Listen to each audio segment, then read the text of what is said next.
If you know anything about FNAF Security Breach, you know it's meant to have more than one way of beating it. Multiple endings. In the base game of Security Breach, there are 6 total, and in the Ruin DLC, there have been 3 unlocked so far. The more normal ending regarded as the bad ending because we fall in the elevator after being supposedly betrayed by Gregory.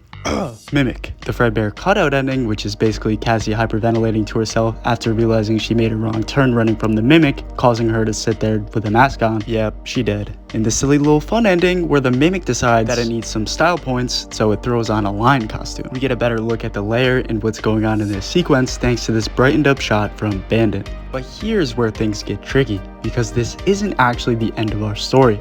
You see, getting through Chica's Feeding Frenzy arcade machine is what's gonna unlock you Chica's voice box. One of the same very pieces we steal from her in the base version of Security Breach to upgrade Glamrock Freddy, meaning we're now able to repair her, which puts the whole concept of an animatronic repair ending into action.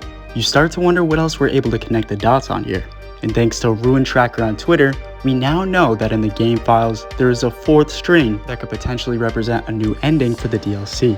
Neutral ending, Scooper ending, and Brazil ending, for starters. Brazil?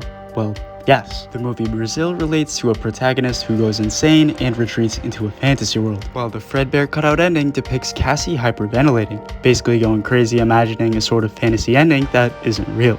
Because, she a goner in this ending. But along with these strings of code, we get a 4th that says none, which would make you assume a 4th ending was cut completely, right? Cut into nothingness, as the concept behind allowing us to fix all the animatronics was a task too daunting for Steelwool.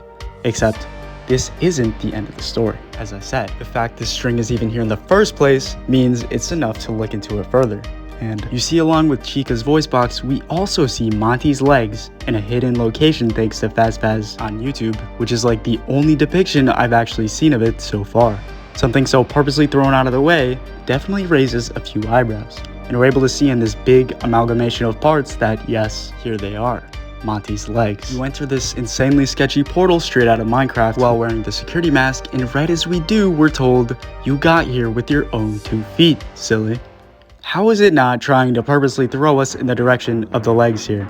Sure, the actual parts we used from Monty in the base version of Security Breach were the claws, but those claws never even belonged to him in the first place. If you know anything about the Glamrock animatronics background, you'd know Bonnie was actually the first to have these claws, as they needed to be given to the bass player before he was replaced. One of the main speculations behind Bonnie's seemingly random disappearance was that Monty was jealous of Bonnie's success and wanted to take him out to finally get the spotlight. But in the literal DLC, we get the whole story literally spelled out for us. Monty absolutely adores Bonnie.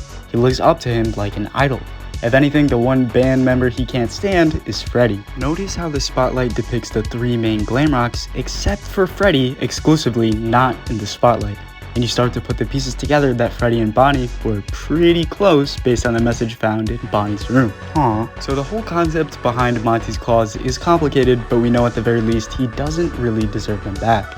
So if we're talking about a secret ending in this DLC in which we're able to repair the animatronics, why not instead start with the very observation that Mins right here is literally crippled? Shouldn't repairing his physical legs be a more pressing thought rather than the very claws he doesn't really deserve in the first place? Why would Helpy throw that little hint in our faces like that if it wasn't meant to mean anything? And going off the fact our Chica's Feeding Frenzy arcade machine is what unlocked Chica's voice box, who's to say there isn't more secrets to be found in Monty's Gator Golf? Basically the Monty equivalent of the exact method used to get our giant clue. Now, I've seen playthroughs of the golf game in which a score of 26 or lower is needed to unlock a special achievement while trying to get through the 100% completion of it. We also know that no one out there has managed to get a perfect score that I know of. Now, I'm not even sure it's entirely possible in the DLC version, but could a perfect score, or at least a low enough score, grant us access to Monty's legs so we'd be able to repair him too? The arcade machines at this point of the story have always been regarded as more important than they let on, so perhaps they'd be regarded as the answer to unlocking the fixed animatronic ending, the best ending. Basically one of the main components FNAF fans were looking for with the addition of the DLC in the first place, which again leads us back to Roxy. Obviously, due to her massive importance throughout our game's events, she'd be regarded as one of the main animatronics we need to repair in order to unlock the truth. And despite his involvement, I doubt the same could be said for Eclipse, because we'd fix everything causing him issues by plugging our Faz wrench into his socket.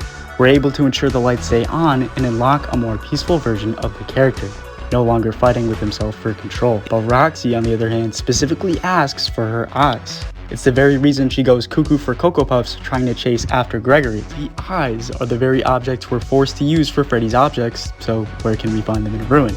Well, that's where we're going to have to rely on the community, because all I'm really able to do here is place emphasis on unlocking aspects of Gator Golf and bring attention to the fact we can literally put Chica's voice box back, literally repairing her.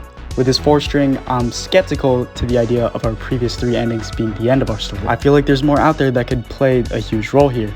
But the biggest detail of it all is actually all our secrets found in the other 3 endings I was talking about. Because there's a lot more lore and info here to be discovered. So click on this next video for my deep dive of what our big narrative involving our Ruin endings is meant to be. And that's just a theory.